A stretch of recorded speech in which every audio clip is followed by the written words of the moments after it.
ले जी, बिस्मिल्लाहिर्रहमानिर्रहीम, शुरू अल्लाह के बाबरकत नाम से। Welcome you all of you.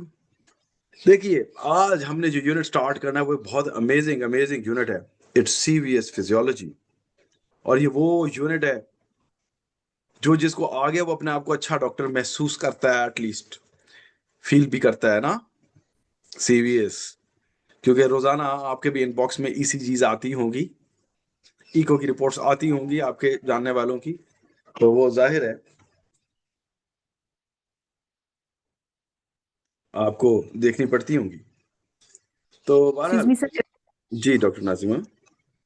Sir आप इस थोड़ी बेसलाइन पढ़ा के फिर प्रेगनेंसी की में भी चेंजेस पढ़ा देंगे एंड में, फिजियोलॉजिकल चेंजेस ऑफ प्रेगनेंसी। करवा दूंगा, सारा कुछ करवा दूंगा, अभी हमें ये तो करने देंगे। Thank you. सब करवा देंगे। अच्छा देखिए, तो हमने सीवीएस से स्टार्ट लेना है। हमारे जो टॉपिक्स ऑफ कंसर्न होंगे आज के अंदर, हम कार्डिक साइकिल करेंगे, हार्ट साउंड्स करेंगे इंशाल्लाह, इजेक्शन फ्रैक्शन, बहुत कुछ हमने करना है। और इंशाल्लाह आई प्रॉमिस यू कि the moment you will be leaving the class today you will be a different human as you were now. इस एक डेढ़ घंटे में आपको बहुत कुछ नया पता चलेगा इंशाल्लाह, I promise you. So well, देखिए पहले मैं चंद एक बच्चों बच्चों वाली बातें बताता हूँ जो कि बिल्कुल बचगाना सी बातें हैं। उसको आप कहीं पे पेन पेंसिल से पेपर पे लिख लीजिए, वो आपके काम आ जाएंगी। उसकी मैंने स्लाइड नहीं बनाई हुई, असल स्लाइड बड़ी मुश्किल चीजों की बनाई हुई है, ये बच्चों वाली बातें हैं। मैं चंद एक बातें आपको बताना पसंद करूंगा, उसके बाद मैं एक्चुअल प्रॉपर कार्डिक साइकिल पे और हार्ट पे जाऊंगा। तो पहली जो चंद एक बातें हैं वो याद रखिएगा। कार्डिक मसल्स और स्ट्राइएटेड मसल्स, ये एमसीक्यूज के पॉइंट्स हैं छोटे छोटे ना जो आते हैं। कार्डिक मसल्स आर, कौन सी मसल्स हैं? Striated muscles. और इधर ही एक और बात देख लीजिए, हमारी बॉडी में एक और भी स्ट्राइएटेड मसल्स हैं, वो कौन सी हैं बताइए? Skeletal muscles, yes, skeletal muscles are also striated, जबकि स्मूथ मसल स्ट्राइएटेड नहीं होती।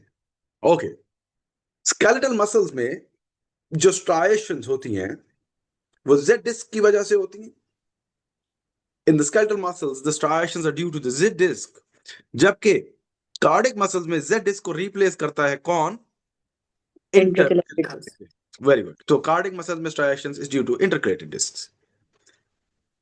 कार्डिक मसल हो, स्मूथ मसल हो या स्केलेटल मसल्स हो, तीनों में न्यूक्लियस होता है। अंडरस्टूड बात है, बच्चों वाली बात है। But the thing to remember here is skeletal muscle का न्यूक्लियस पेरिफेरल है। किसका मसल न्यूक्लियस पेरिफेरल है? स्केलेटल का। जबकि कार्डिक का और स्मूथ मसल का न्यूक्लियस सेंट्रल होता है। इसको आपने याद कैसे रखना है? आपकी मेजर स्केलेटल मसल्स बड़ी बड़ी कौन सी हैं? लिम्स वाली पैराफ्री पे है। Heart is in the centre, GIT viscera is in the centre. तो स्मूथ मसल और कार्डिक मसल्स का न्यूक्लियस भी क्या है? सेंट्रल है।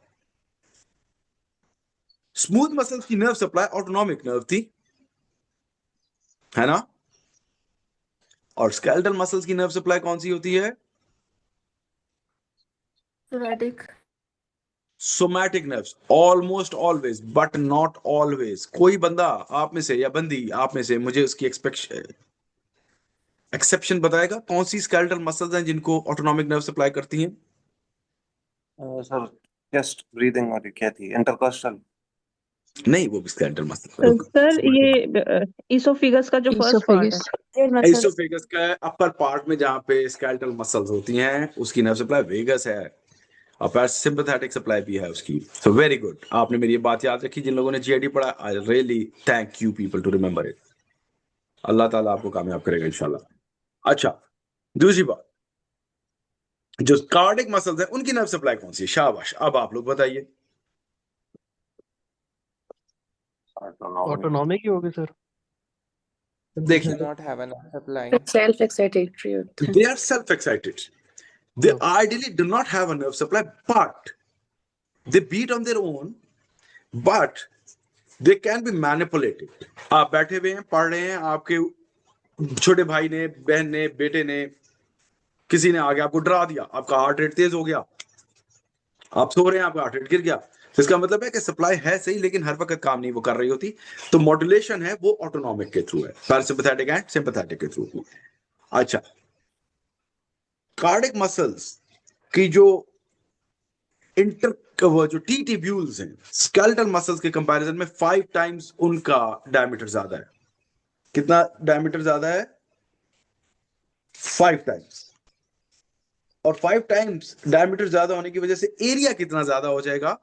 एरिया को हम कैसे कैलकुलेट करते थे? शाबाश, 5 raise to power 2। 5 raise to power 2। तो 5 रेज़ टू पावर 2 के हिसाब से एरिया कितना बन गया? 25 टाइम्स मोर। 25 टाइम्स। तो डायमीटर 5 टाइम्स मोर है, एरिया 25 टाइम्स मोर है, जिसकी वजह से कार्डियक मसल्स में बहुत ज्यादा क्वांटिटी ऑफ कैल्शियम होती है, जिसकी वजह से इसकी कंट्रैक्शन स्ट्रांग होती है। अगले एक और बात, स्केलेटल मसल्स का जो रेस्टिंग मेम्ब्रेन पोटेंशियल है वो यूजुअली -85 टू -90 होता है। कितना होता है जी? -85 टू -90 मिलीवोल्ट्स स्केलेटल मसल्स का रेस्टिंग मेम्ब्रेन पोटेंशियल है, जबकि कार्डियक मसल्स का जो रेस्टिंग मेम्ब्रेन पोटेंशियल है वो -85 मिलीवोल्ट्स है। अच्छा, अब यहां पे ना मैं आप लोगों को एक बात बताऊं। अभी मुझे कल भी डॉक्टर फरीहा ने शायद मैसेज किया हुआ था कि सर वो बीआरएस में ये लिखा हुआ। डॉक्टर फरीहा आपने किया था गालबन, if I am not wrong, आपका ही था ना मैसेज? जी जी सर। हाँ, किसी में रेस्टिंग मेम्ब्रेन पोटेंशियल कितना लिखा है, बीआरएस में इतना लिखा है, एसके में इतना लिखा है। देखिए मेरी बात याद रखिएगा, जब भी क्लैश ऑफ नॉलेज आता है ना जो कि वैल्यूज पे होता है, तो आप हमेशा किसको फॉलो करेंगे? बड़ी बुक्स। बड़ी बड़ी बुक्स को, ऑब्वियसली। तो जो बड़ी बुक है वो हमारे पास गाइटन है। गाइटन की वैल्यूज मैं आपको देता हूं।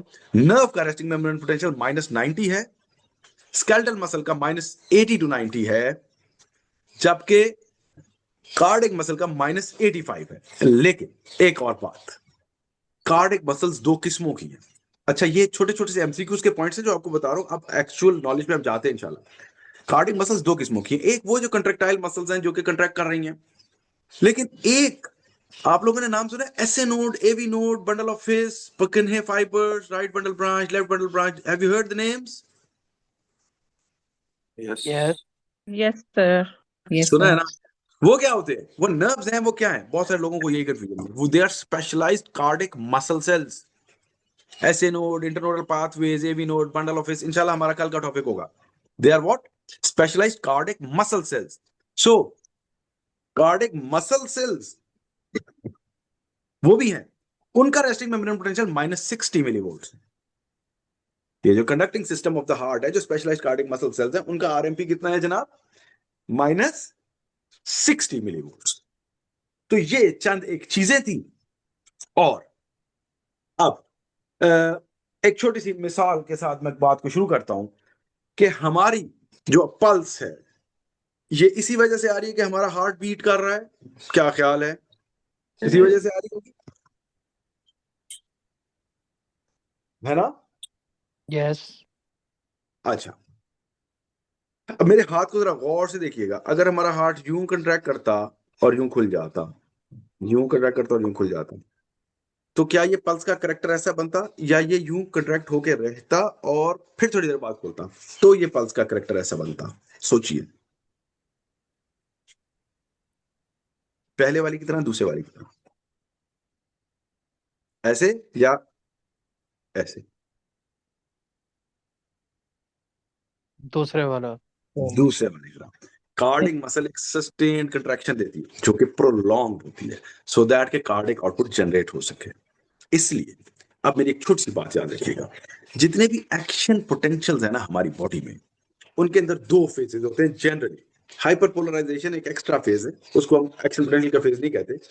एक अप गोइंग फेज होता है जिसे हम डीपोलराइजेशन कहते हैं, और एक डाउन गोइंग फेज होता है जिसे हम Repolarization. रीपोलराइजेशन कहते हैं जनरली। लेकिन अगर हार्ट सिर्फ डीपोलराइज और रीपोलराइज होता तो हार्ट के अंदर सस्टेन्ड कंट्रैक्शन ना होती। अल्लाह ताला ने क्या किया, पहले डीपोलराइजेशन होती है, फिर एक सस्टेन्ड कंट्रैक्शन का फेज होता है जिसे प्लेटू फेज कहते हैं। Plateau phase.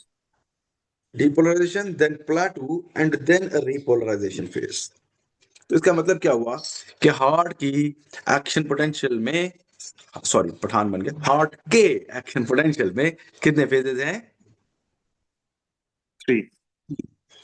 Depolarisation, plateau and repolarisation. Depolarisation phase same है जैसे नर्व्स में होता था, सोडियम इनफ्लक्स। किसके थ्रू होता है? Sodium influx through voltage gated sodium channels. Sodium influx through voltage gated sodium channels. Sodium influx होता है, अंदर की नेगेटिविटी पॉजिटिविटी की तरफ जाएगी या किस तरफ जाएगी बताइए। अगर सोडियम इनफ्लक्स होगा तो अंदर पॉजिटिविटी आएगी पॉजिटिविटी पॉजिटिव और रेस्टिंग मेम्ब्रेन पोटेंशियल हमने कितना था, negativity. रेस्टिंग मेम्ब्रेन पोटेंशियल हमने कितना देखा था, -85 85 मिलीवोल्ट्स। तो जब ये पॉजिटिविटी की तरफ जाएगा तो इसका जो मैक्सिमम पॉजिटिव पोटेंशियल होता है वो +20 मिलीवोल्ट्स तक जाता है। -85 से किधर तक जाएगा डीपोलराइजेशन फेज, +20 +20 मिलीवोल्ट्स तक। और तकरीबन +20 पे ये सस्टेन रहता है थोड़ी देर के लिए, जिसे हम कहते हैं प्लेटो फेज। और प्लेटो फेज में जो चैनल्स होती हैं वो कहलाती हैं स्लो सोडियम कैल्शियम चैनल्स। कौन सी? Slow sodium calcium channels. Calcium channel. और इनके अंदर सोडियम एंड कैल्शियम इनफ्लक्स होता है। एक्शन पोटेंशियल किस मिलीवोल्ट्स पे पहुंच गया डीपोलराइजेशन के बाद? +20 पे। +20 और +20 पे पहुंचने के बाद इसके अंदर क्या इनफ्लक्स हो रहा है? सोडियम और कैल्शियम का। अगर and सोडियम और calcium। कैल्शियम का इनफ्लक्स हो रहा है तो आपका क्या ख्याल है, सोडियम और कैल्शियम पॉजिटिव आयंस हैं? Yes. अगर सोडियम और कैल्शियम पॉजिटिव आयंस हैं तो क्या ये +20 से मजीद ऊपर नहीं चला जाना चाहिए? यस सर लेकिन वो सस्टेन रहता है। मैंने ऐसे ही कहा ना, बल्कि थोड़ा सा नीचे गिर जाता है हल्का सा। आप कभी प्लेटो फेज को देखें, वो यूं ऊपर जाता है फिर वो थोड़ा सा नीचे से। तो इसका क्या मतलब है कि ये जो प्लेटो फेज है इसमें सिर्फ और सिर्फ मूवमेंट सोडियम और कैल्शियम इनफ्लक्स की नहीं हो रही। अगर सोडियम और कैल्शियम इनफ्लक्स होता सोलली तो +20 से ये ऊपर जाता +30 +40 +50 की तरफ, लेकिन वो नहीं जाता। तो इसलिए याद रखिएगा, ये जो slow sodium and calcium channels हैं उसके प्लेटो फेज के दौरान सिर्फ सोडियम और कैल्शियम इनफ्लक्स नहीं हो रहा, बल्कि उन्हीं चैनल से पोटेशियम ई फ्लक्स Potassium भी out होता है। होता है। Potassium Yes. ई फ्लक्स भी होता है। और इस पोटेशियम का तस्करा किसी चैनल के नाम में नहीं किया जाता, इसलिए कंफ्यूजिंग पॉइंट है।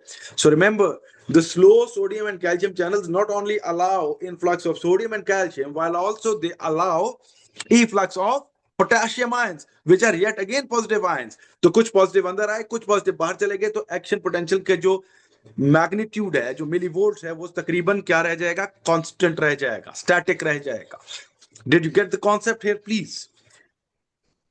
Yes sir। सर समझ आ गई मेरी बात आप लोगों को? जी sir Well, amazing, beautiful people. शाबाश, थैंक यू सो मच। अच्छा, अब अगली बात पे आते हैं। उसके बाद जो रिपोलराइजेशन फेज है वो सेम है, and same as that of any other muscle और नर्व, और वो होता है पोटेशियम इफ्लक्स से। और हमारा ये जो कार्डिक जो इम्पल्स है, जिसे हम एक्शन पोटेंशियल का नाम देते हैं, ये पूरी हो जाती है, and the things are quite simple. ठीक हो गया? So any confusion by now? These are some tricky technical points जिनका मैं तस्करा करना पसंद कर रहा था, जो मैंने कर लिए। इनमें से एमसीक्यूज निकलते हैं, आपको ये बातें याद रखनी चाहिए। ठीक है? Any confusion? शाबाश। सर जी जी जी doctor madam. sodium calcium channels are also voltage gated Obviously, yes. All of these channels are voltage gated.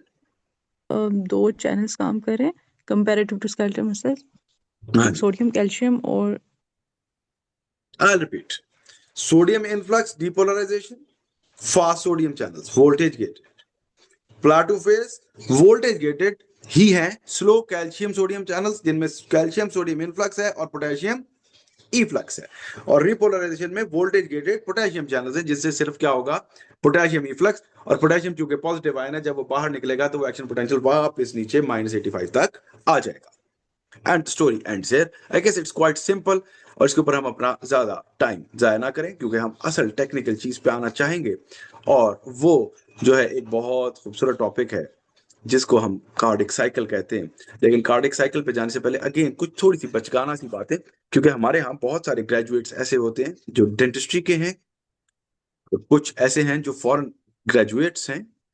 और इट्स नॉट अबाउट कोई क्या कहते हैं तफरीक की बात नहीं है। हर बंदे का नॉलेज लेवल और पढ़ाई का लेवल अंडर ग्रेजुएशन में सेम नहीं होता, depending on many many many factors. हर बंदा ऐसा नहीं होता कि कोई भी पढ़ना नहीं चाहता, पढ़ते सारे ही हैं। कुछ को टाइम नहीं मिल पाता, कुछ को इंस्टीट्यूट ऐसा मिलता है जहाँ पे लैंग्वेज बैरियर होता है, कुछ बीडीएस वाले होते हैं, उन बेचारों को पढ़ाया ही नहीं जाता, कुछ जगहों पे टीचर्स अच्छे नहीं होते, और कुछ बहन भाइयों के अपने मामलात भी खराब हो सकते हैं। ठीक है, हम आखिर में सिर्फ बेनिफिट ऑफ डाउट देते हैं कि हम गलत थे, बाकी हम सारा सिस्टम को ब्लेम कर दिया, हमने ठीक किया ना, है? सही किया, सिस्टम खराब है, हम तो अच्छे थे, लेकिन Yes, हमसे कमी बेशी रह गई है तो हम उसको पूरा कर लेते हैं। ले जी, तो उसके लिए जो मैं जो चीज बताने लगा हूं वो थोड़ी सी बचकाना महसूस होगी आप लोगों में से कुछ कुछ को, लेकिन वो मैं बताऊंगा जरूर। Cardiac cycle, just see where is cardiac cycle mentioned, CVS। Okay, देखिए, ये प्लीज माइक्स को म्यूट रखिएगा, आप लोग प्लीज माइक्स को म्यूट रखें। डॉक्टर राहील, आपका माइक मुसलसल अनम्यूट है।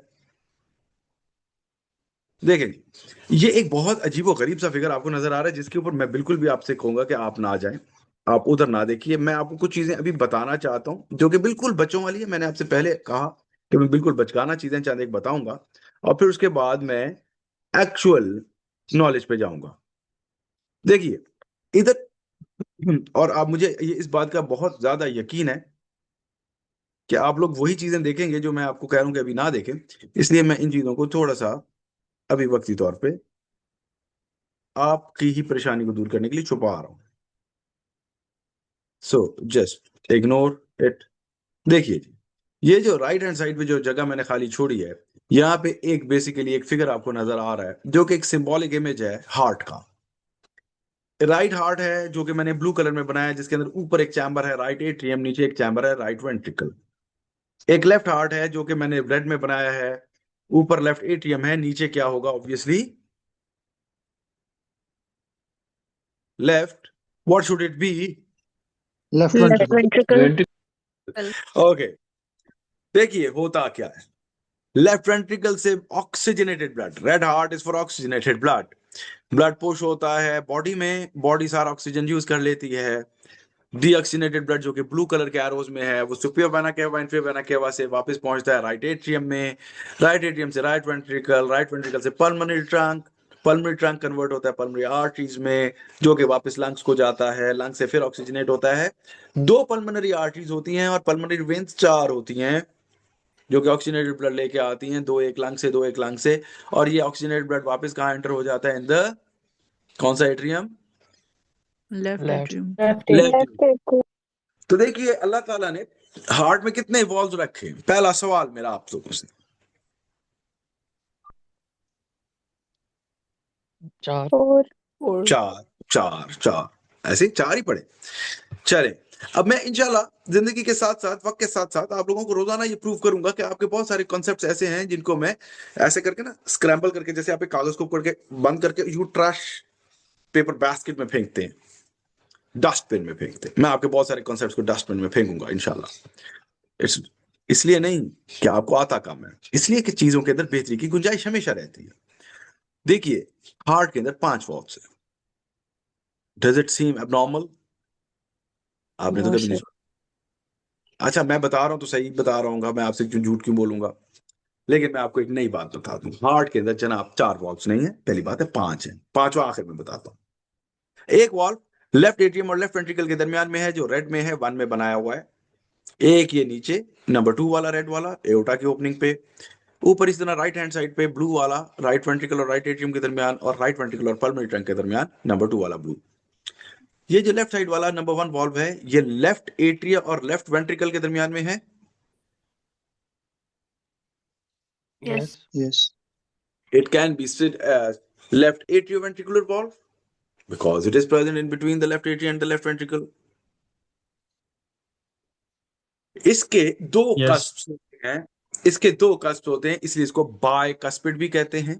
और इसका एक तीसरा नाम भी है जिसका नाम है माइट्रल। ये मैं सारे नाम क्यों रिवाइज करा रहा हूं, क्योंकि क्वेश्चन में हो सकता है वो आपको लेफ्ट एट्रियोवेंट्रिकुलर के नाम से दे दे, बायकस्पिड के नाम से दे दे, माइट्रल के नाम से दे दे, और फिर आपके लिए कंफ्यूजन हो जाती है, तो इसलिए नाम आपको पता होने चाहिए। अच्छा, इधर से ये वाला जो वॉल्व है, क्या ये एओर्टा की रूट पे लगा हुआ है? Yes. तो ये एओर्टिक कहलाएगा। और इसके जो कस्प होते हैं वो आधे चांद की तरह होते हैं, semi lunar. Semi means half, lunar means the moon. आधे चांद की तरह के कस्प होते हैं, इसलिए इसको लेफ्ट साइड के हार्ट का सेमी ल्यूनर या लेफ्ट सेमी ल्यूनर वॉल्व भी कहते हैं। ये मैंने नीचे नाम लिख दिए सारे, ठीक हो गया। इस तरह राइट साइड वाला ये जो है, इसके अंदर 3 कस्प्स हैं, इसको ट्राइकस्पिड कहते हैं या राइट एट्रियो, क्या कहेंगे, वेंट्रिकल वेंट्रिकल। इसी तरह ये वाला पल्मोनरी ट्रंक की रूट पे लगा हुआ पल्मोनरी वॉल्व या राइट सेमी ल्यूनर वॉल्व, ठीक है। तो ये इनके नाम है, सारे नीचे लिखे हुए मैंने। लेकिन एक चीज मैं आपको बता दूं, बहुत सारे डॉक्टर्स के मुंह से मैंने ये बात सुनी है कि हार्ट के सारे वॉल्व्स के 2 कस्प्स हैं, सिर्फ ट्राइकस्पिड के 3 हैं। आप में से भी बहुत सारों ने शायद सुना होगा, या शायद हो सकता है आपके दिल में यही कॉन्सेप्ट हो। मैं नहीं कहता आप मुंह खोल के बताएं, कोई बात नहीं, क्योंकि गलत बात है, गलत कॉन्सेप्ट है। अगर आपको गलत भी याद है कोई बात नहीं, हम उसको करेक्ट कर देते हैं। नहीं सर, ऐसा नहीं है। सिर्फ ट्राइकस्पिड वॉल्व के 3 कस्प और बाकियों के 2 नहीं हैं, सारों के 3 हैं, सिर्फ बाइकस्पिड के 2 हैं। क्या कहा मैंने? ये 1 राइट वाला, ब्लू वाला 1, ब्लू वाला 2 और रेड वाला 2, इन सब में 3 हैं, सिर्फ इस नंबर 1 में 2 हैं जिसका नाम बाइकस्पिड है। बाकी सब में कितने वॉल्व हैं? 3 कस्प, सॉरी, कितने कस्प हैं? 3 कस्प हैं, 3 ठीक है। और डॉक्टर यासीन, आप हमारे पुराने वाले यासीन है या नए वाले डॉक्टर यासीन है? जी सर मैं पुराना। पुराना, जी एक्सपर्ट स्टफ। नो अच्छा, ओके। अच्छा, अब ये देखिए, जहां पे इंफीरियर वेना केवा राइट एट्रियम में खुलता है, वहां पे भी एक ऑरेंज कलर में मैंने एक वॉल्व बनाया है। ये भी एक वॉल्व होता है, इसको कोई नाम नहीं देते। बहरहाल it is a rudimentary valve which is present at the opening of the inferior vena cava into the right atrium. It has no specific major function but yes it is present. इसीलिए मैंने शुरू में कहा था कि हमारे heart में valve कितने हैं सरकार? 5। ठीक हो गया? एनी क्वेश्चन यहां तक? Let me take a help. Dua, sir अगर 5th वॉल रूडिमेंट्री है तो ऑब्वियसली फिर बाकी रिमेनिंग 4 ही हुए ना। मैंने फंक्शनल का तो कहा ही नहीं, मैं कहा वॉल्व तो 5 ही है ना। जस्ट गिव मी सेकंड, मैं अपनी बेटी से एक हेल्प ले लूं। दुआ, दुआ बेटा, please be fast enough to move here. वैसे आओ जैसे पैसे लेने आती हो, चीजियां लेने आती हो। Dua, just 1 second, I need to think. यार बच्चे सुनते ही नहीं है। हमारे अब्बा इस उम्र में भी हमें आवाज दे, मैं 40 प्लस हूँ, 41 का हूँ, तो मैं अभी भाग के जाऊंगा। बेटा मुझे सिरिंज दो एक, just see in the drawers, या इधर देखो, यहाँ पे पड़ी है, इधर देखें, मैंने रखी। यार आप काम करते, मैं क्लास ले रहा हूँ, थोड़ा सा एफर्ट पुट कर दिया करो बाप के काम में। बेटा उधर आप वो पड़ी है ना आयत, ये जो मेडिसिन वाली कबर्ड है, इसके अंदर ना सिरिंजेस पड़ी हैं, जल्दी से एक सिरिंज निकाल के देंगे मुझे, जल्दी से, प्लीज बी फास्ट। अच्छा देखिए, आप लोग मुझे एक बात बताएं, आगे जाने से पहले मैं आप लोगों को एक बात बताता हूं। हमारे हार्ट के ना 2 सेंसिटियम्स हैं। हाँ ये दे दें बेटा, thank you so much, so nice of you, I love you बेटा, thank you. Put throw this paper in the dustbin. देखिए, हमारे हार्ट के ना 2 सेंसिटियम्स हैं, एक राइट हार्ट, एक लेफ्ट हार्ट। अगर हम इस हिसाब से सेंसिटियम में डिवाइड हार्ट को, तो उसके अंदर हमारा ऑक्सीजनेटेड और डीऑक्सीजनेटेड ब्लड का डिफरेंस बनता है।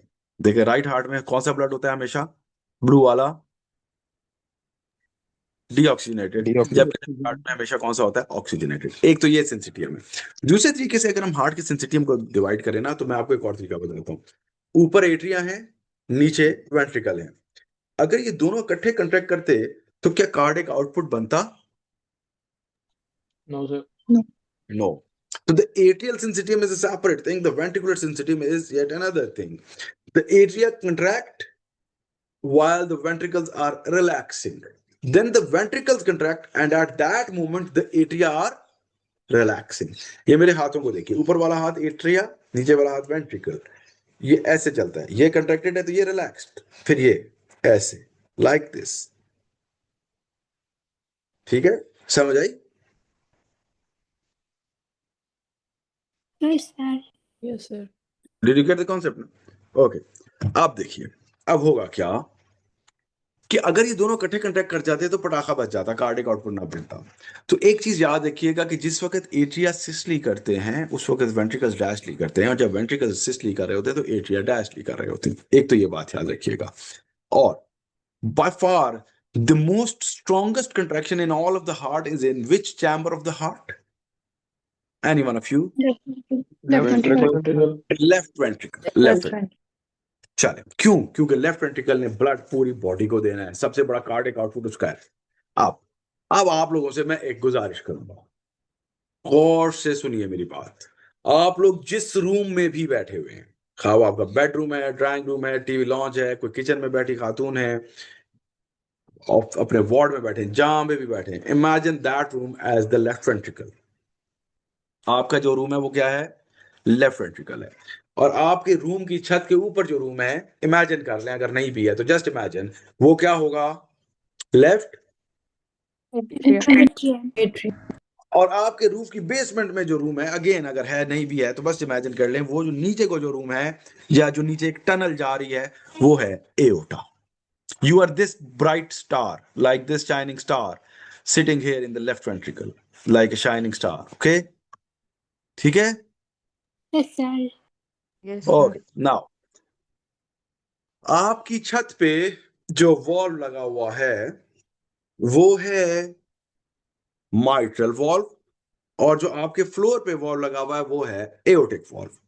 अगली बात, जो माइट्रल वॉल्व है वो सिर्फ ऊपर से यूं खुल सकता है कि ऊपर का ब्लड तो नीचे आए, नीचे का ब्लड ऊपर नहीं जा सकता।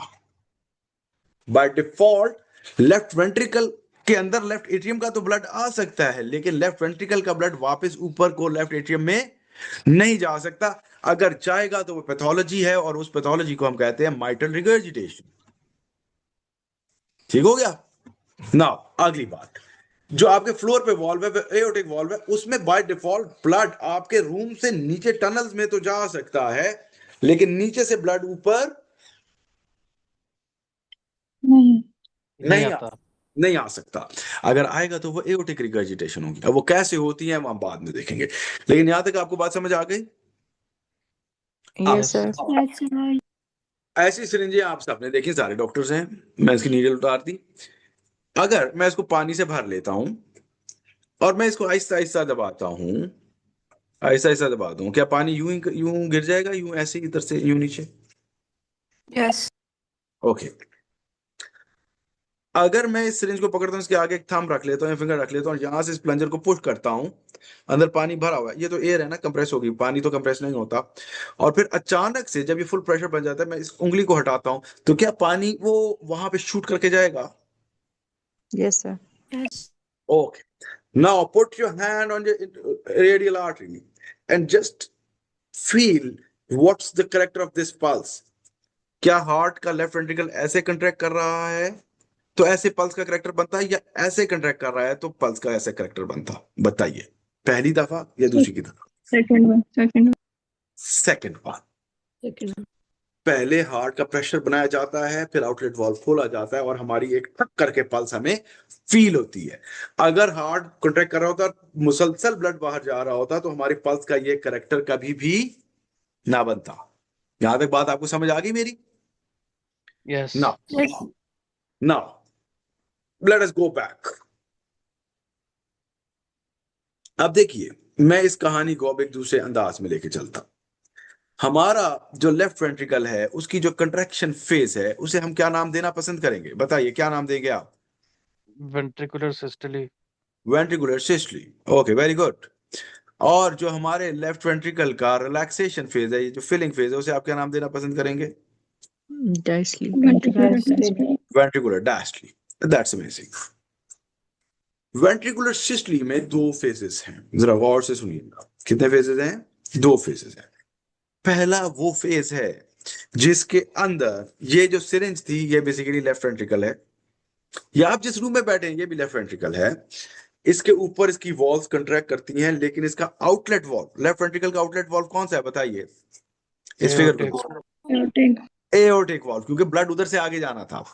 ये क्या रहता है? इनिशियली क्लोज्ड रहता है। इनिशियली ये क्लोज रहता है और लेफ्ट वेंट्रिकल कंट्रैक्ट करता है, अपना प्रेशर जनरेट करता है। तो क्या इस फेज के अंदर ब्लड आउटपुट हो रहा है, बाहर निकल रहा है हार्ट से? नहीं। नहीं। क्या इसमें हार्ट कंट्रैक्ट हो रहा है तो लेफ्ट वेंट्रिकल का प्रेशर बढ़ रहा है? यस। यस। तो अच्छा, एक तो आपने ये बात देखी कि इसके अंदर ब्लड बाहर नहीं जा रहा, लेकिन दूसरी बात ये देखी कि इसके अंदर प्रेशर बढ़ रहा है। ऐसे ही है।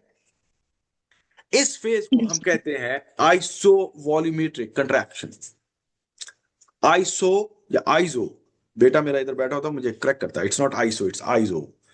आइसो वॉल्यूमेट्रिक क्या contraction. What does iso means? Iso means, हम देसी हैं, देसी रहते हैं। हाँ, आइसो का क्या मतलब होता है? Same. Same. Volumetric, volume of the blood, क्योंकि कंट्रैक्शन तो हुई लेकिन हार्ट के अंदर ब्लड का वॉल्यूम क्या रहा? सेम या कांस्टेंट। और कंट्रैक्शन हो रही है तो इसलिए इसको हमने क्या कहा? Iso volumetric contraction. और जब ये प्रेशर एक हद से ज्यादा बढ़ जाएगा तो इसके प्रेशर के धक्के से क्या ये आउटलेट वाल्व खुल जाएगा अल्टीमेटली? यस। और कौन सा वाल्व ओपन होगा आइसो वॉल्यूमेट्रिक कंट्रैक्शन के फौरन बाद? Aortic. एओर्टिक। और क्या हार्ट का ब्लड सारा आर्टरीज में भाग जाएगा? Yes. Should it be known as ejection phase? Yes. And should isovolumetric contraction and ejection both be a part of ventricular systole? Yes. Yes, sir. लें जी, जबरदस्त। अब आप लोगों को कोई जरूरत नहीं है मुझे पढ़ाने की, आप लोग पढ़ गए। अब मैं आपको इधर से दिखाता हूं, देखिए अब मैं कुछ चीजें इधर से हटाता हूं, इस जगह को अभी छुपा रहने दीजिए। ये मैं खुद छुपाता हूं क्योंकि आप लोग ना इधर उधर कंसंट्रेट करने लग जाते हैं, जो कि ना बड़ा प्रॉब्लमेटिक होता है। आप लोगों को फील नहीं हो रहा होता है, बट आई नो कि इस चीज के ना बड़े नुकसान होते हैं। हाय हाय यार, ये माइक म्यूट रखें, माइक्स को म्यूट रखें, खाम खा खच खच मच मच ना करें। 150 लोग इस वक्त बैठे हैं, 100 लोग रात को हो गए, तो सब डिस्टर्ब होते हैं। आप लोग कितने लोगों के मुंह से सुनेंगे कि यार ये क्या बंदा है या क्या बंदी है? अच्छा लगेगा आपको? मुझे तो बिल्कुल अच्छा ना लगे अगर कोई मेरे बारे में ऐसी राय रखे।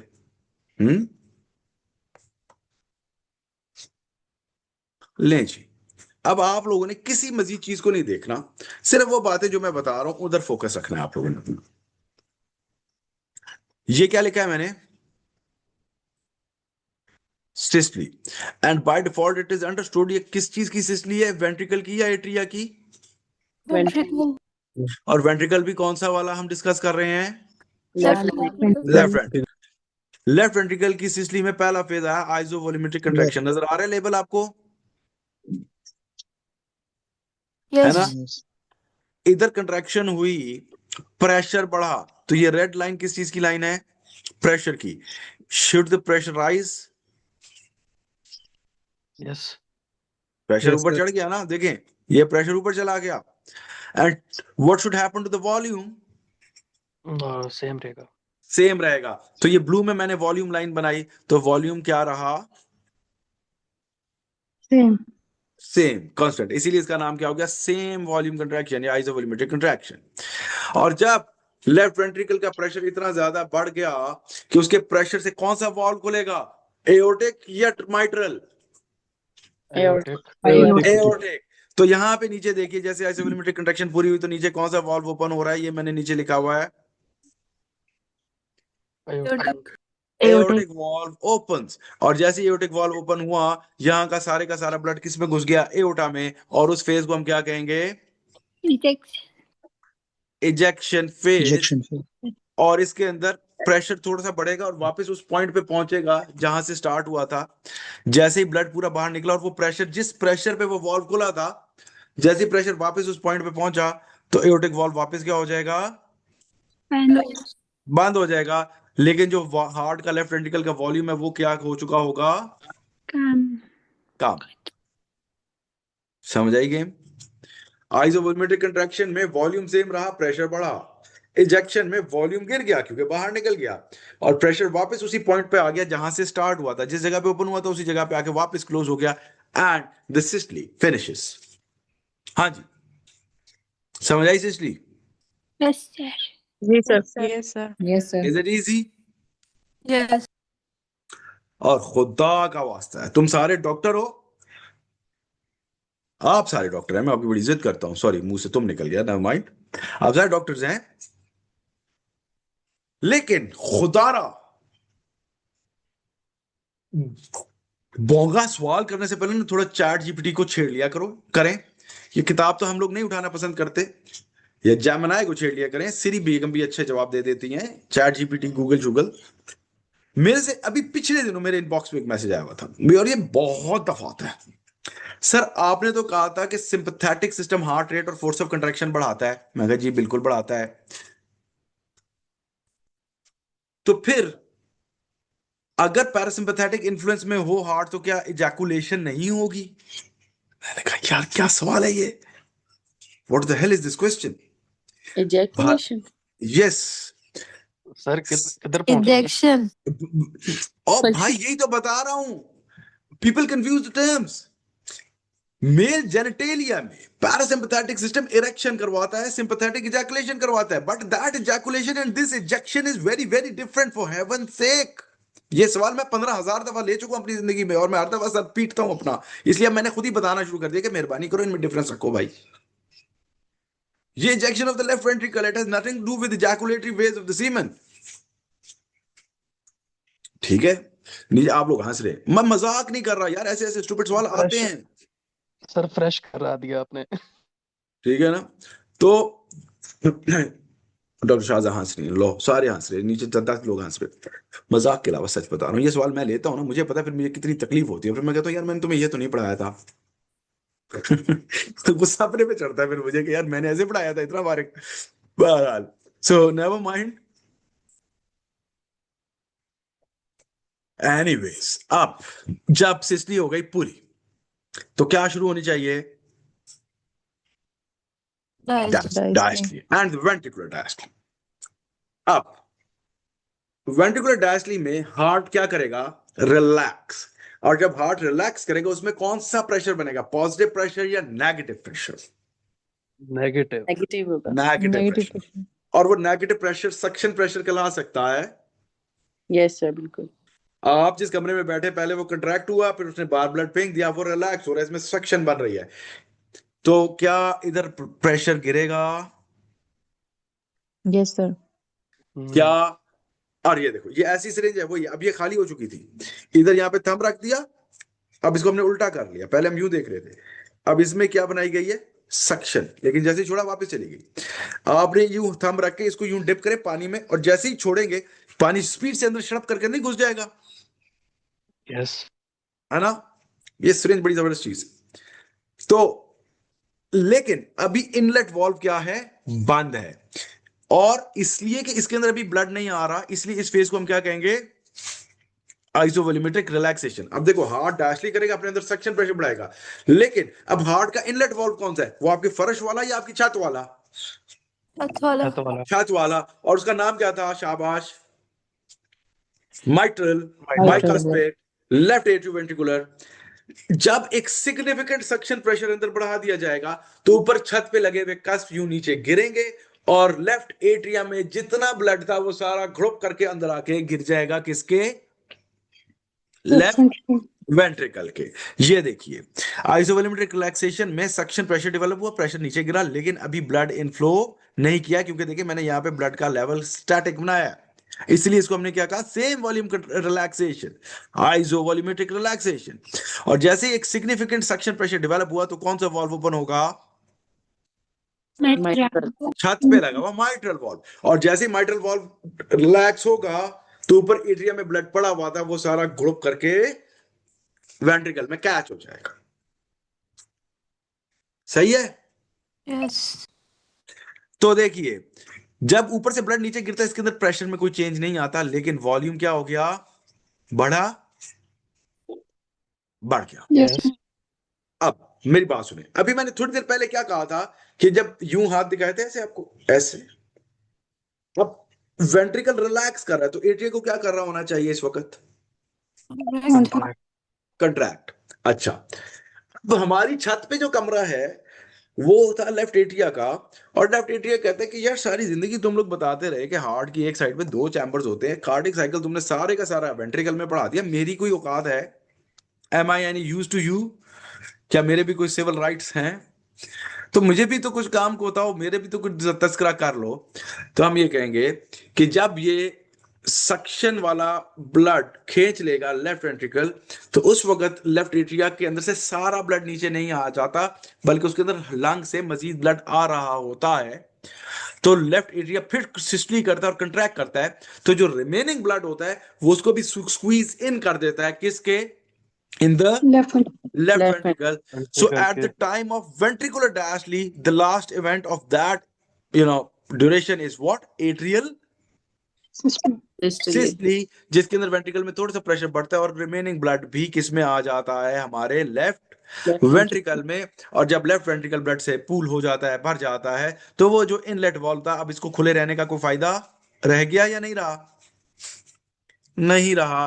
और इस वक्त लेफ्ट वेंट्रिकल की छत पे लगा हुआ वॉल्व क्या हो जाएगा? Automatically close. और यहां पे हमने लिख दिया माइट्रल वॉल्व क्लोजेस। हाँ जी, क्या ख्याल है? सही बता रहे हैं सर। मैं सही बता रहा हूँ? Thank you so much. Okay, अच्छा जी, अब यहां पे देखिए, अब मैं आप लोगों को 2-3 एक आपकी लिविंग लाइफ एग्जांपल से इस चीज को आसान करते हैं। बचपन में अभी आपका रोजा, भी आपको रोजा लगा हुआ होगा शायद, जूस किसने पिया? डब्बे वाला, स्ट्रॉ वाला, सबने पिया। स्ट्रॉ डाला, क्या हुआ? मुझसे कुछ पूछा किसी ने? एक्सक्यूज मी, मुझे लगा किसी ने नहीं।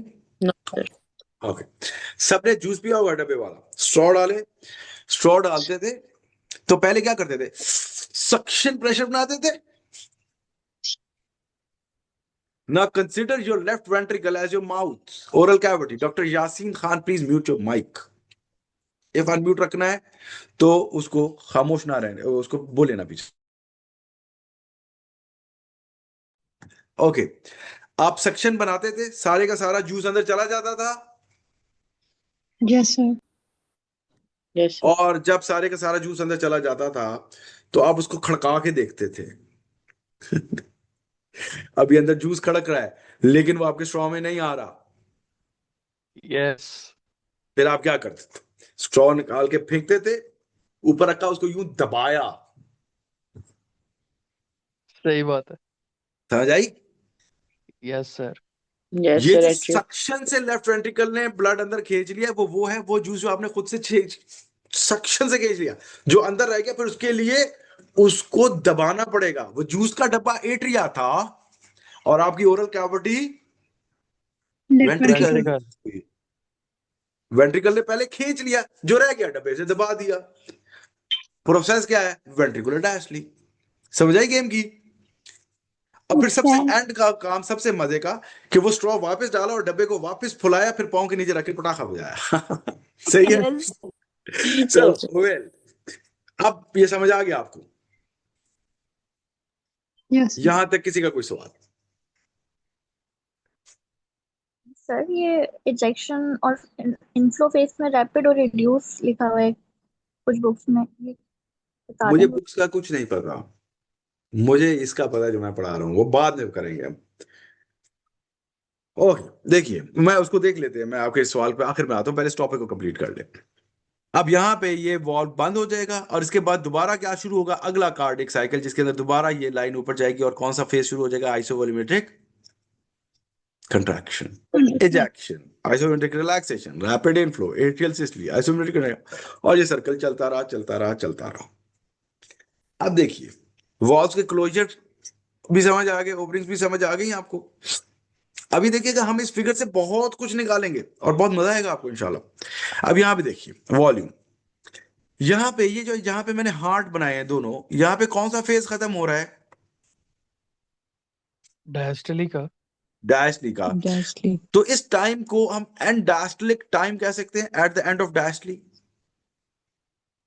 Yes. Yes sir.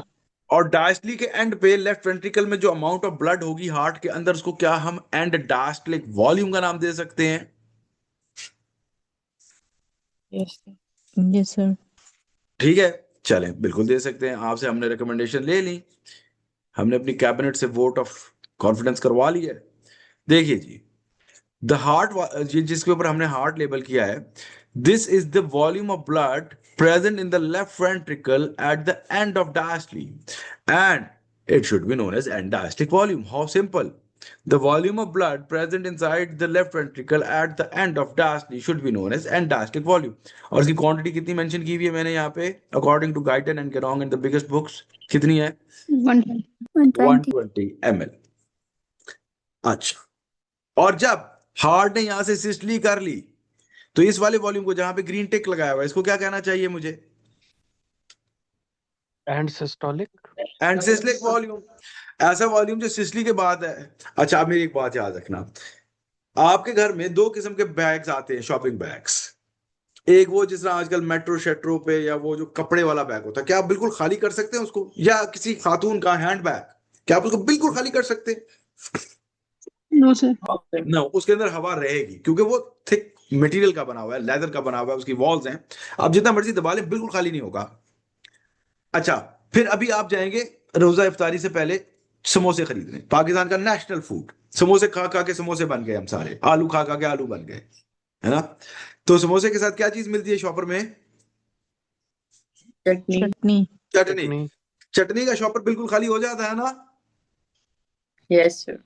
ओके, आप मुझे बताएं, आपका हार्ट, आपका क्या ख्याल है, चटनी के शॉपर जैसा है या लेडीज हैंड बैग जैसा है? कंसिस्टेंसी और उसकी फॉर्मेशन के हिसाब से सोचें तो लेडीज हैंड बैग जैसा। तो जितना मर्जी दबा लें वो बिल्कुल खाली नहीं होगा, वो चटनी का शॉपर जितना थिन वॉल्ड नहीं है। तो हार्ट जितना मर्जी खाली कंट्रैक्ट कर जाए, उसके अंदर एक कैविटी रहती है और उसके अंदर कुछ ना कुछ ब्लड स्टे करता है, जिसकी नॉर्मल क्वांटिटी कितनी होती है? 50 ml, and that volume should be known as which volume? शाबाश। Essential And systolic volume. Systolic volume.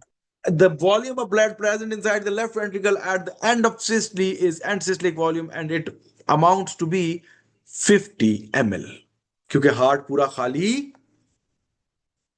नहीं हुआ। अभी परसों पाकिस्तान एक मैच हारा है बुरे तरीके से इंडिया से, परसों के 4 दिन पहले। जो बैट्समैन बॉल को मारता है उसे हम क्या कहते हैं? वो क्या कहते हैं कमेंटेटर? What stroke. अब हार्ट ने भी तो कंट्रैक्ट करके एक छक्का ही मारा है ना, और वो चीज निकल गई आगे को, स्ट्रोक है। तो हार्ट वो वॉल्यूम जो अपनी एक सिंगल कंट्रैक्शन में आगे निकाल दे उसे हम क्या कहेंगे? Stroke volume. A stroke, and that volume should be stroke volume, and that stroke volume should account the difference between end diastolic and the end systolic. Heart को दिए गए 120 मार्क्स और उसे कहा गया इसको स्कोर करो। उसने स्कोर किए कितने मार्क्स? 70 मार्क्स, जो कि उसने पास कर लिए। पीछे बच गए कितने? 50। 50 and that volume should be known as stroke volume। so stroke volume ये brown arrow से दिखाया गया है, यहाँ पे मैंने दिखाया है the amount of blood ejected by the left ventricle in a single systole is stroke volume, it's 70 ml। formula simple maths के बना लें, 70 minus 120 minus 70 is 50, यानी कि end systolic volume is end diastolic minus stroke volume। ये आगे पीछे करके जिस तरह मैथ्स में आप करते थे, 50 plus 70 is equal to 120, 120 minus 50 is equal to 70। ये इसके सारे एमसीक्यूज इधर से आ जाते हैं। यहाँ तक कोई कंफ्यूजन? सर जो 120 ml आपने बताया वो मुझे थोड़ा कंफ्यूज कर रहा है, मतलब वो कौन सा था जो लंग्स से डायस्टली के में टाइम पे आया था लेफ्ट नहीं, वेंट्रिकल में? हार्ट ने डायस्टली की हार्ट फेल हो गया, हार्ट का कौन सा ठीक फेज है खत्म सर। हुआ? डायस्टली करने के बाद डायस्टली खत्म हो गया, तो वो एंड ऑफ डायस्टली है, और उसके अंदर जो वॉल्यूम है वो क्या कहलाया? एंड डायस्टलिक वॉल्यूम, और वो कितना है? 120। फिर हार्ट ने कंट्रैक्ट किया और सिस्टली उस 120 में से फिर हाँ, निकाला। उस 120 में से बाहर निकल गया 70, जो कि है स्ट्रोक। जो नहीं निकला वो अंदर रह गया, एंड सिस्टलिक वॉल्यूम वो है 50। Okay sir, thank you. Heart diastole किया, 120 भरा, कंट्रैक्ट किया, 70 निकल गया, जो स्ट्रोक था 50 अंदर ही रह गया, वो एंड सिस्टलिक वॉल्यूम। सर ये सिर्फ लेफ्ट वेंट्रिकल की बात हो रही है ना? जी बिल्कुल, जी बिल्कुल, इसी के हिसाब से पूछा जाता है, सर लेफ्ट एक वेंट्रिकल ही के क्वेश्चन छोटा सा। जी डॉक्टर अभी राही। रोजा लगा है बोंगा शायद लगे सर, जैसे लेफ्ट और राइट हार्ट दोनों साइमल्टेनियसली काम करते हैं, और आपने अभी बात की ना कि 120 से 70 स्ट्रोक वॉल्यूम लेफ्ट वेंट्रिकल का हम कह रहे हैं, तो राइट का भी सेम होगा या? नहीं, कम होता है, छोड़ दे उसको, हमने राइट पे जाना ही नहीं है, हमने को पूछेगा भी नहीं। ठीक है सर। अच्छा, अब यहाँ पे एक चीज ये देख लीजिए, रैप वो जूस का डब्बा डैशली कर रहे थे जब हम, तो मैक्सिमम जूस आप सक्शन से पीते थे या दबा के पीते थे? सक्शन से। तो रैपिड इनफ्लो फेज में जो वेंट्रिकुलर फिलिंग है वो कितने % है? 75. और 20 to 30% या 25% आती है एट्रियल सिस्टोली से। ये भी एक एमसीक्यू है, ये मैंने यहाँ पे लिखा हुआ था, बताना भूल गया। अच्छा, अब आप लोगों ने इको की रिपोर्ट कब देखी है लास्ट टाइम अपनी जिंदगी में? काफी टाइम हो गया। 3-4 दिन पहले सर। 3-4 दिन पहले, काफी टाइम हो गया। कल परसों आज मैंने आज देखी है, 2 आई हुई थी मुझे तो खैर इस तरह की रिपोर्टें आती भी ज्यादा है। उसके नीचे क्या लिखा होता है? इजेक्शन फ्रैक्शन, पढ़ा है कभी? 50%, Yes, sir. 60%। देखो, आप गए एक एग्जाम देने, आपको दिए गए 120 मार्क्स और आपसे कहा गया स्कोर करें। आपने एमसीक्यूज अटेम्प्ट किया, आपने अटेन किया 70 मार्क्स, तो आप कैसे परसेंटेज निकालते थे? 70 डिवाइडेड बाय 120 मल्टीप्लाई बाय 100, वो आपकी परसेंटेज हो जाती थी। ऐसे ही था। Yes Yes, sir. हार्ट का भी एक इम्तिहान है। हार्ट ने डैश ली कि उसको दिया गया 120 ml ब्लड और उसे कहा गया अब उस्ताद जी लगाओ जोर और उसको निकालो बाहर। उसे कितना निकाल पाया? 70 ml 120 का कितना % है? This is what is ejection fraction. कितना आसान है, कितना ही आसान है। सारी जिंदगी रट्टे मार मार मार गए, बुढ़े हो गए, हमें समझ ही नहीं आई ये क्या हुआ, ये तो बहुत आसान था। देखिए, ejection fraction is the functionality of the heart, the performance of the heart, कि उसको टोटल ब्लड दिया गया और उसे कहा गया इसको निकालें, जितना उसने निकाल लिया उसकी परसेंटेज है। ejection fraction is equal to stroke volume divided by which volume and Daslic। stroke volume वो जो उसने निकाला 70 and Daslic volume जो उसको दिया गया था, यानी कि 120। 0.5833 या 0.60 या उसको परसेंटेज में कैलकुलेट कर देंगे तो 100 से मल्टीप्लाई कर देंगे, 60% is the normal ejection fraction. समझ आ गया? यस हाँ जी। अभी हमारे लेक्चर को स्टार्ट हुए 50 मिनट्स हुए हैं मुश्किल से। क्या अब वो हार्ट है जो आप जानते थे? नो। या बिल्कुल ही बदल गया है? बदल गया है ना? और कितना आसान हो गया है। बेहतर हो गया सर। आप देखिए, अभी हम इसको और करलेट करेंगे इंशाल्लाह।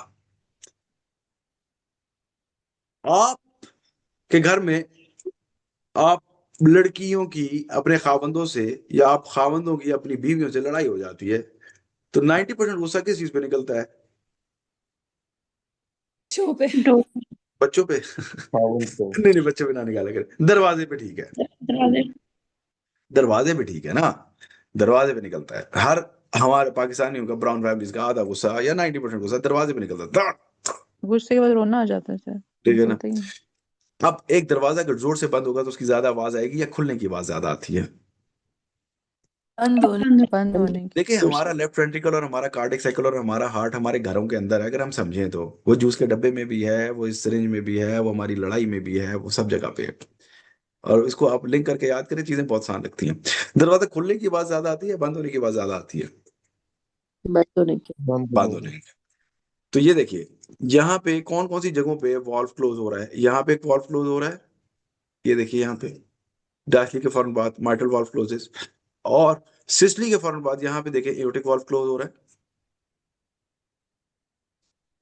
है। यस ऊपर वाला वॉल्व कौन सा है हमारी थीम के हिसाब से? छत वाला वॉल्व कौन सा था? माइट्रल। ऊपर वाला वॉल्व बंद होने से S1, नीचे वाला वॉल्व बंद होने से S2। सिंपल सा रूल, रट्टा नहीं मारना। जिस कमरे में आप बैठे थे, जिधर मैंने आपको स्टार बना के बिठाया है लेफ्ट वेंट्रिकल में, उसकी छत पे जो वॉल्व था उसका क्लोजर S1 है, जो फ्लोर का वॉल्व है उसका क्लोजर S2 है। लैपटॉप। अच्छा, अब मेरी एक और बात सुनो, हार्ट साउंड्स हैं कितने? एनी न्यू पर्सन, नए लोगों से पूछना चाहूंगा, how many heart sounds are there? 4. Very good, 3 normal होते हैं। Very good. मतलब आंसर्स है, याद रखिएगा, normal heart sounds are 4। Normal heart sounds कितने हैं? 4 ही हैं, but normally audible with that Littmann telescope stethoscope, जो कि आपने बड़ा, जिसके आप स्टेटस भी लगाते हैं, उसके थ्रू सुनाई देने वाले कितने हैं? 2। दो। Normal heart sounds are 4, but normally audible are only 2। याद रखिएगा। आंख का पहले ऊपर से बंद हुआ, सिस्टली से पहले कौन सा वॉल्व बंद हुआ था? Mitral valve. तो आवाज कौन सी आ गई? ये ग्रीन लाइन देखिए, S1।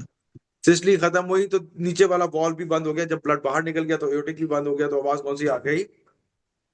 S2। अब डायस्टली स्टार्ट हुई, डायस्टली में सक्शन हुई, आप पानी की बाल्टी पकड़े या ग्लास भरे पानी का, अभी तो इधर नहीं पड़ा हुआ, उसको यूं करके जमीन पे फेंक दे, क्या पानी जमीन पे गिरने की आवाज आती है? स्प्लैश। Yes sir. तो रैपिड इनफ्लो फेज में वो जो ऊपर से ब्लड आके अंदर गिरा, उससे ये मफल्ड सी साउंड हल्की सी कौन सी आई लंबे ड्यूरेशन की? S3। और उसके बाद जब एट्रिया ने सिस्टली की तो जो रिमेनिंग ब्लड को स्क्वीज करके भी अंदर फेंका, उससे जो साउंड आई वो कौन सी आई? S4। पहली 2 साउंड्स क्लोजर ऑफ वॉल्व से है। S1 is due to closure of the mitral valve, while S2 is due to the closure of the floor valve, which was aortic valve. S3 is due to the falling of blood in the left ventricle during rapid inflow, while S4 is due to the falling of the blood in the left ventricle due to the atrial systole. Story ends. सही? Yes sir. मजा आ रहा है? रोजा लग रहा है? नहीं। No sir. नहीं सर लग रहा? प्लीज S3 रिपीट कर दें। ऊपर से जब ब्लड गिरा तो जो आवाज आई S3, जब लेफ्ट वेंट्रिकल के अंदर लेफ्ट एट्रिया की स्क्वीजिंग की वजह से आके बाकी जो गिरा वो S4। ये टाइम देखे ना, इस कार्डिक साइकिल के हिसाब से देखे, यहाँ पे क्या हो रहा है? रैपिड इनफ्लो फेज है ना, ऊपर वाला ब्लड गिर रहा है तो आवाज आ रही है। सही है? जी sir. No sir, wasn't it S1 जो इन्फ्लक्स मतलब जब ब्लड एट्रियास में फिल होता है तो उसमें S1 उसके बाद S2। ये किसका दिल है? ऐसा दिल मैंने तो नहीं पढ़ा। सर मुझे S1 S2 S3 रिपीट बता दो, मुझे नहीं समझ आई। S1 is due to closure of the aortic mitral valve। जब ये देखो डायस्टली खत्म हुई तो ऊपर छत वाला वॉल्व बंद हो गया, इनफ्लो हो गया, ब्लड भर गया लेफ्ट वेंट्रिकल में, तो ऊपर छत वाला वॉल्व बंद हुआ। छत पे कौन सा वॉल्व था? माइट्रल। तो यहाँ पे जो आवाज आई ये वाली, ये जो ग्रीन वाली वॉइस आई S1, यहाँ पे बना ले माइट्रल वॉल्व क्लोजेस पे S1। फिर हार्ट ने कंट्रैक्ट करना शुरू किया, ब्लड बाहर निकल गया, एओर्टिक से बाहर निकला, एओर्टिक से जब बाहर निकल गया सिस्टली खत्म हो गई तो एओर्टिक वॉल्व वापस बंद हुआ, वापस आके लगा, कौन सा साउंड आया? S2। फिर हार्ट ने डायस्टली करना शुरू की, सक्शन से जो ब्लड ऊपर से नीचे गिरा S3, फिर एट्रिया ने जो ब्लड स्क्वीज करके वापस फेंका नीचे S4। अब समझ आ गई? Yes yes yes. Easy enough. अगर आप गौर से देखिए, अगर इसी फिगर में गौर से देखिए, मैंने यहाँ पे S1 का ड्यूरेशन लंबा बनाया, ये टाइम है इस एक्सिस पे, ड्यूरेशन लंबा बनाया, या S2 का ड्यूरेशन लंबा बनाया? S2। S1 एक्सिस पे टाइम है भाई, S1 का ड्यूरेशन लंबा बनाया, S2 का ड्यूरेशन कम बनाया। अगर आपने वही दरवाजा जोर से मारना हो बेगम से लड़ाई के बाद ऊंची आवाज पैदा करने के लिए, तो आप तेज से बंद करेंगे या आहिस्ता से बंद करेंगे? तेजी से। तेजी से। तो जो साउंड का ड्यूरेशन ज्यादा है, जो आहिस्ता क्लोज होगा उसका साउंड कम होगा, जो तेजी से बंद होगा उसका साउंड ज्यादा होगा। इसलिए आप देखें S1 का मैग्नीट्यूड मैंने कम बनाया, ड्यूरेशन लंबा बनाया, जबकि S2 का ड्यूरेशन मैंने छोटा बनाया, मैग्नीट्यूड ज्यादा बनाया।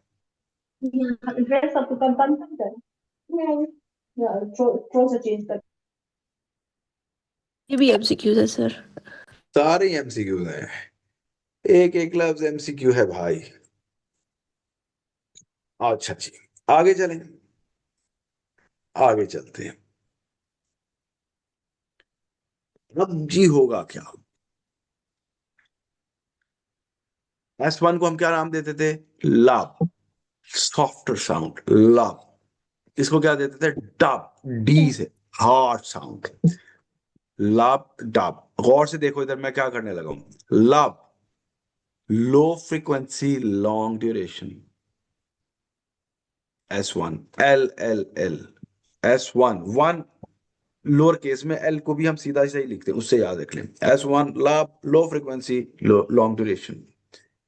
ये देखिए जी, यार शहरियार प्लीज म्यूट कर दो यार माइक, मैं आपको 5 दफा माइक म्यूट किया डॉक्टर शहरियार। ये देखिए जी, एक तो यहाँ पे हमने कुछ चीजें लिखी हुई हैं, वो भी हम बाद में आपको बताते हैं, लेकिन अब आप ये देखिए S1 क्या हुआ, लो फ्रीक्वेंसी या पिच लॉन्गर ड्यूरेशन, जिसका ड्यूरेशन होता है 0.14 सेकेंड्स। S2 हाई फ्रीक्वेंसी या हाई पिच्ड और शॉर्ट ड्यूरेशन 0.11 सेकेंड। अच्छा, ये S1 आता कब है, ये जो पॉइंट है बिफोर सिस्टली या आफ्टर डायस्टली है, यस सर। और S2 आफ्टर सिस्टली या बिफोर डायस्टली है। Yes sir. सिस्टली से पहले वाला साउंड S1, सिस्टली के बाद वाला S2। आसान तरीका याद रखने का, सिस्टली से पहले S1, सिस्टली के बाद S2, ऊपर वाले वॉल से S1, नीचे वाले वॉल से S2। अब तो नहीं भूलेगा ना, रट्टे तो नहीं मारेंगे ना अब आप लोग, मेहरबानी करें। और अब देखिए, अब वो टाइम आया कि राइट हार्ट ने कहा यार मुझे भी कहीं पे तो शामिल करो, मैं भी तो हार्ट हूं। तो हमने क्या किया कि देखिए, जहां पे हमने कहा कि इस वाला, ये वाला वॉल्व कौन सा था, माइट्रल के क्लोजर से S1 आता था, तो S1 सिर्फ माइट्रल के क्लोजर से नहीं है, बल्कि उसी वक्त एक और वॉल्व भी क्लोज हो रहा होगा, वो कौन सा होगा, तो इसलिए हमने क्या लिख दिया कि it is not only due to closure of mitral but also of tricuspid valve. और इधर हमने नीचे लिख दिया कि जिस टाइम पे एओर्टिक बंद हो रहा होता है उसी वक्त पे पल्मोनरी भी बंद हो रहा होता है, इसलिए second heart sound is not only due to closure of aortic but also pulmonary valve. समझ आई बात? ओए, यस सर। यस। तो रोजा लग गया भाई। अब देखो, अब और गेम करते हैं, हम मजे की गेम करते हैं।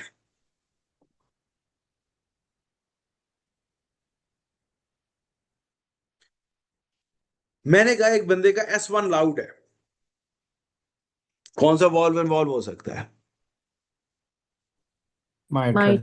Why not tricuspid? Why not दोनों हो ट्राइकस्पिड? दोनों हो सकते, दोनों। क्योंकि अभी तो हमने कंक्लूड किया है कि S1 is not only due to mitral, क्योंकि राइट हार्ट भी तो है, तो वो ट्राइकस्पिड का भी साउंड इकट्ठा होता है। अब मुझे कैसे पता चलेगा कि माइट्रल स्टेनोसिस की वजह से S1 लाउड है या ट्राइकस्पिड स्टेनोसिस की वजह से S1 लाउड है?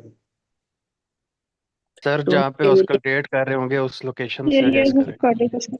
यहां पे आएंगे areas of cardiac auscultation. Amazing, हमारे 4 एरियाज ऑफ कार्डिक ऑस्कल्टेशन। ये मेरी राइट साइड है, यहाँ पे होता है aortic area, right second intercostal space aortic, left second intercostal space sternal border pulmonary, fourth intercostal space left side left sternal border, खामोश रहें, tricuspid, and fifth intercostal space mid clavicular line at the level of nipple, कौन सा, mitral.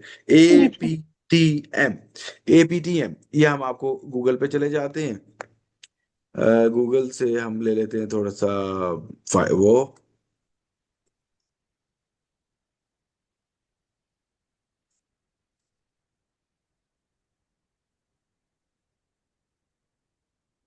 अच्छा जी, ये बड़ा अच्छा figure है, वैसे बना हुआ ब्लैक एंड व्हाइट है लेकिन अच्छा है। ये देखें जी, ओ क्वालिटी माड़ी है, चले बारह। Right second intercostal space, right sternal border, कौन सा एरिया लिखा हुआ है, ए वाला aortic. Left sternal border second intercostal space, कौन सा, पल्मोनरी।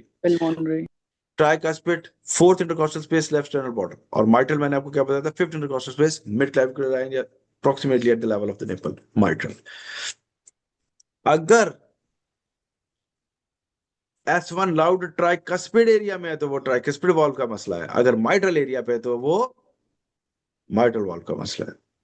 और एक और बात भी मैं बता दूं, लोगों की कंफ्यूजन है कि शायद जो एरिया ऑफ कार्डिक ऑस्कल्टेशन होता है उसके बिल्कुल नीचे ही हार्ट का वो वॉल्व पड़ा होता है। नहीं, ऐसा नहीं है।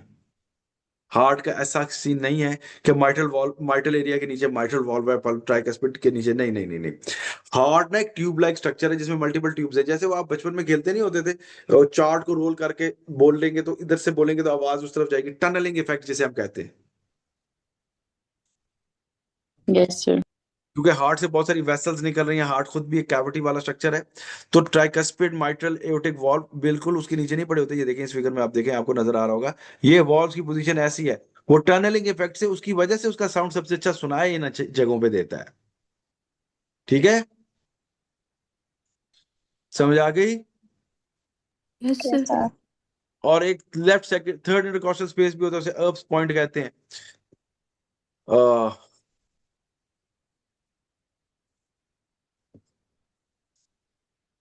वो लेफ्ट थर्ड इंटरकॉस्टल स्पेस है, ये अर्ब्स पॉइंट है, ERBS अर्ब्स पॉइंट। बाकी ये एरियाज ऑफ कार्डियक ऑस्कल्टेशन हो गए। यहां तक किसी का कोई सवाल है तो मुझसे पूछ ले, फिर मैं एक और टॉपिक कराऊं, फिर हम इफ्तारी बनाएं। सर ये हब्स पॉइंट की क्या खासियत है?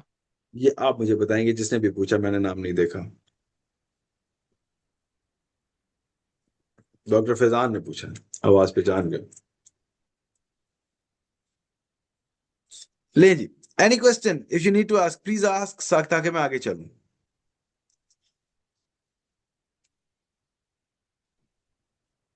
क्या हो गया है, आवाज नहीं आ रही मेरी?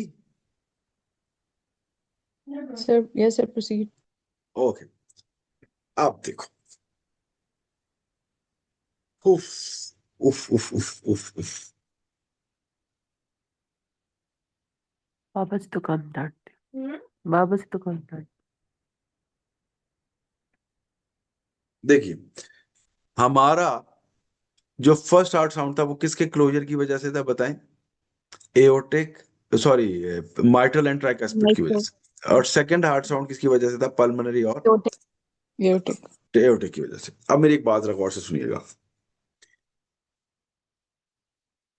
जो फर्स्ट हार्ट साउंड के दोनों वॉल्व्स है ना, उनके क्लोजर का टाइम बिल्कुल तकरीबन सेम होता है, हमेशा बिल्कुल क्या होता है? सेम, अनलेस कोई पैथोलॉजी हो। अलबत्ता जो सेकंड हार्ट साउंड के दोनों वॉल्व्स थे ना, एक एओर्टिक और एक पल्मोनरी, अमूमन एओर्टिक थोड़ा पहले क्लोज होता है, पल्मोनरी थोड़ा बाद में क्लोज होता है। एओर्टिक थोड़ा जल्दी क्लोज होता है, पल्मोनरी थोड़ा बाद में क्लोज होता है। उसकी वजह क्या है? किसकी फोर्स ऑफ कंट्रैक्शन ज्यादा थी, लेफ्ट हार्ट की या राइट हार्ट की? Left heart. Left heart. तो जिसकी कंट्रैक्शन ज्यादा होगी खाली भी जल्दी वही होगा,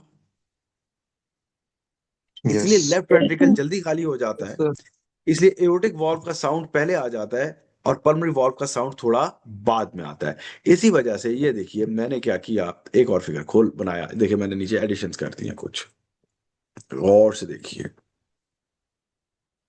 अभी आप लोगों ने किसी इधर उधर की चीज पे नहीं जाना, सिर्फ मेरी बातों को फोकस करना है और समझना है।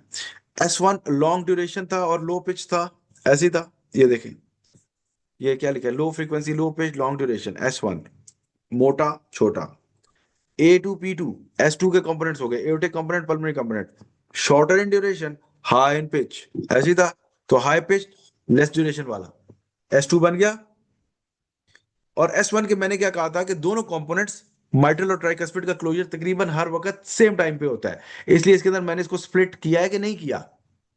नहीं किया। नहीं किया। अलबत्ता S2 को मैंने स्प्लिट कर दिया, एओर्टिक कंपोनेंट पहले और उसके बाद वाले कंपोनेंट में, जिसका नाम क्या है? Pulmonary. Pulmonary component. अच्छा, अब मेरी बात सुनो, अगर मैं एक लंबा सांस लूं तो मेरे थॉरैक्स के अंदर प्रेशर नेगेटिव होगा या पॉजिटिव होगा? नेगेटिव। नेगेटिव। क्या बाहर से हवा ज्यादा अंदर जाएगी? यस। ओके। क्या थॉरैक्स में हार्ट भी पड़ा हुआ है? यस। तो क्या इस लंबे इनहेलेशन से मेरे हार्ट के ऊपर भी नेगेटिव प्रेशर ज्यादा हो जाएगा? यस। तो क्या उसको भी वेनस रिटर्न बढ़ जाएगा? यस। राइट हार्ट को वेनस रिटर्न कहां से आना है? वीना के वजह से। बॉडी से, superior सुपीरियर बॉडी से। लेफ्ट हार्ट को वेनस रिटर्न कहां से आना है? पल्मोनरी lungs लंग्स से, लंग्स से। आप जरा मेरी बात सुनो, राइट हार्ट, लेफ्ट हार्ट और लंग्स तीनों कहां पे पड़े हैं? थॉरैक्स थॉरैक्स में। तो राइट हार्ट, लेफ्ट हार्ट और लंग्स तीनों पे उतना ही सक्शन प्रेशर आएगा। आप जितना मर्जी लंबा सांस ले लें, तीनों पे बराबर नेगेटिविटी आएगी, क्योंकि तीनों कहां है? थॉरैक्स में। ओके, अलबत्ता बॉडी पे क्या इस लंबे सांस का इफेक्ट आएगा? नहीं, बल्कि बॉडी, ये डायफ्राम जब नीचे मूव करेगा, बाकी बॉडी पे प्रेशर थोड़ा सा ज्यादा क्या हो जाएगा? उल्टा पॉजिटिव। आपने लंबा सांस अंदर खींचा, डायफ्राम नीचे मूव किया, तो एब्डोमेन और लोअर लिम्स के वेन्स पे प्रेशर बढ़ नहीं जाएगा? थोड़ा सा, पर हल्का सा होता है, लेकिन बढ़ेगा। अलबत्ता नेगेटिव तो नहीं होगा ना ज्यादा। जी सर। तो जब बाकी बॉडी का प्रेशर ज्यादा पॉजिटिव और लंग के अंदर मौजूद सारे हार्ट्स का प्रेशर नेगेटिव, तो क्या राइट हार्ट की फीलिंग बढ़ जाएगी डीप इंस्पिरेशन में? जी सर। yes sir क्योंकि राइट हार्ट भी कहां पे है? थॉरैक्स में। बाकी बॉडी का प्रेशर सेम रहा या थोड़ा सा बढ़ गया, अलबत्ता डीप इंस्पिरेशन से राइट हार्ट का प्रेशर ज्यादा नेगेटिव हो गया, तो Venus return towards the right heart क्या हो गया है? इंक्रीज। लेकिन लेफ्ट हार्ट को वेनस रिटर्न क्यों नहीं बढ़ा? क्योंकि लेफ्ट हार्ट को ब्लड कहां से आना था? लंग से। तो वो जो नेगेटिव प्रेशर जिसमें लंग्स पड़े उसी में लेफ्ट हार्ट है, उनका तो प्रेशर सेम ही रहेगा। दोनों के अंदर नेगेटिविटी बढ़ जाएगी, तो वेनस रिटर्न नहीं बढ़ेगा लेफ्ट हार्ट में, सिर्फ किसमें बढ़ेगा? राइट हार्ट राइट हार्ट में। अब जब राइट हार्ट को वेनस रिटर्न बढ़ जाएगा, तो क्या राइट हार्ट देर से खाली होगा और ज्यादा? यस। तो डीप इंस्पिरेशन में क्या A2 और P2 के दरमियान में स्पेस बढ़ जाएगी? यस सर इसे हम क्या कहेंगे? फिजियोलॉजिकल स्प्लिटिंग या normal splitting of second heart sound. क्योंकि डीप इंस्पिरेशन में क्या होता है कि हमारे लेफ्ट हार्ट के अंदर तो ब्लड इतना नहीं आता ज्यादा, बल्कि राइट हार्ट में वेनस रिटर्न बढ़ जाता है, जिसकी वजह से राइट हार्ट देर से खाली होगा और पल्मोनरी कंपोनेंट देर से आएगा। A2 पहले आ जाएगा और P2 delayed होगा डिलेड होगा। This is known as physiological splitting of second heart sound seen in deep inspiration. अब देखो, अगर पल्मोनरी स्टीनोसिस हो जाए, देखिए इसको फिगर को थोड़ा सा जूम आउट करता हूं। पल्मोनरी स्टीनोसिस, पल्मोनरी वॉल्व कौन सा है? ये वाला है। अगर ये वॉल्व थिक हो जाए, स्टीनोज हो जाए, तो क्या राइट हार्ट जल्दी से खाली होगा या देर से खाली होगा? देर से देर से होगा। तो इसके अंदर भी स्प्लिटिंग बढ़ जाएगी, P2 देर से आएगा, इसलिए वाइड स्प्लिटिंग किसमें होती है? पल्मोनरी स्टेनोसिस में। अच्छा, atrial septal defect, ventricular septal defect, मुझे बताओ राइट हार्ट में प्रेशर ज्यादा होता है या लेफ्ट हार्ट में? लेफ्ट में। लेफ्ट में। एट्रियल सेप्टल डिफेक्ट ये है, वेंट्रिकुलर सेप्टल डिफेक्ट ये है। देखिए मैंने उधर सुराख खोल दिया, देख रहे, नजर आ रहा है आपको? जी। अगर मैंने यहाँ पे सुराख खोल दिया, तो जब इधर सुराख होगा तो लेफ्ट एट्रिया का ब्लड किस में जाएगा? राइट में। या सर लेफ्ट आपने वेंट्रिकल। साइड पे लेंगे थोड़ी सी, क्या चीज? सर आपकी स्क्रीन ना वो ओवरलैप हो रही है नीचे वाली से। नहीं हो रही, बिल्कुल भी नहीं हो रही, आपके फोन का मसला है। ये देखें, ये नजर नहीं आ रहा किसी को? आ रहा है। सबको नजर आ रहा है। देखिए लेफ्ट एट्रिया और राइट एट्रिया के दरमियान में सुराख खोल दिया तो atrial septal defect. Left ventricle और राइट वेंट्रिकल के दरमियान में हमने सुराख खोल दिया तो ये क्या हो गया? Ventricular septal defect. प्रेशर किस में ज्यादा होता है? राइट हार्ट में या लेफ्ट हार्ट में? लेफ्ट में। शंटिंग ऑफ ब्लड कहां से कहां होगी? Left to right. लेफ्ट का वॉल्यूम ऑफ ब्लड कम हो जाएगा, राइट का वॉल्यूम ऑफ ब्लड क्या हो जाएगा? इंक्रीज। तो मुझे बताओ A2 जल्दी आएगा, P2 डिलेड आएगा? यस। इसके अंदर भी वाइड स्प्लिटिंग होती है और ये ज्यादा होती है, इसे कहते हैं फिक्स्ड वाइड स्प्लिटिंग। समझ आ गई कहानी? सारे एमसीक्यू, एक लफ्ज एमसीक्यू, एक लफ्ज एमसीक्यू है। एक बात भी मैंने आपको, जाहिर है जूस के डब्बे वाली चीज एमसीक्यू नहीं होगी, बाकी सारी चीजें इंपॉर्टेंट है, ठीक है। और रिवर्स स्प्लिटिंग में क्या होगा? P2 पहले आ जाएगा, A2 बाद में आएगा। वो कैसे हो सकता है? अगर एओर्टिक स्टेनोसिस हो जाए, अगर एओर्टिक स्टेनोसिस हो जाए तो पल्मोनरी वॉल्व पहले बंद हो जाएगा, एओर्टिक वॉल्व यस सर। बाद में बंद होगा, तो इसे कहेंगे पैराडॉक्सिकल स्प्लिटिंग, जिसमें P2 पहले आ जाता है, A2 बाद में आता है। क्यों, किस में आता है? स्फेयर एओर्टिक स्टेनोसिस में। सर ये सुन के तो वैसे समझ नहीं आ सकती ना सर कि ये P2 आ रही है कि A2 आ रही है, और ये तो आपने आवाज सुननी नहीं, आपने रिटन एमसीक्यू वाला एग्जाम देना है। Yes sir. आपने रिटन एमसीक्यू वाला एग्जाम देना है, टेंशन न ले। सब बड़ा अच्छा कॉन्सेप्ट दिया है सर, ये बहुत कंफ्यूजिंग चीज थी। सर जी, आप अगर इन चीजों को ऐसे कर लेना जैसे मैंने आज आपको बताया, आपकी 80% कार्डियोलॉजी आपको समझ आ जाएगी। और अगले सारे लेक्चर्स इसी पे बेस्ड है। मैं कल रात सुबह सहरी से मैसेज करना शुरू किया हुआ है कि आज का लेक्चर मिस नहीं करना किसी ने भी। जिसने आज का लेक्चर मिस किया, अगले 3 दिन बेकार जाया, अनटिल एंड अनलेस आपकी चीजें दोबारा समझें। सर अच्छी समझ आई। किसको आई अच्छी समझ? मुझे नजर नहीं आई। तबीयत खराब है लेकिन फिर भी अच्छी समझ आई। अच्छा, सो एनी क्वेश्चन? मेरा ख्याल है इसको टॉपिक को क्लोज करते हैं यहां तक। कल हम इंशाल्लाह ताला मर्मर्स करेंगे, पहले मर्मर्स करेंगे, फिर कंडक्टिंग सिस्टम करेंगे, ब्लॉक्स, हार्ट ब्लॉक्स, ईसीजी। कल का हमारा ये टॉपिक होगा, ऐसे नोड एवी नोड। और परसों फिर हम इसके क्लिनिकल्स पे जाके इसी वीक के अंदर अंदर अपने heart circulation with haemoglobin as well इसको कंप्लीट करना है इंशाल्लाह। इंशाल्लाह।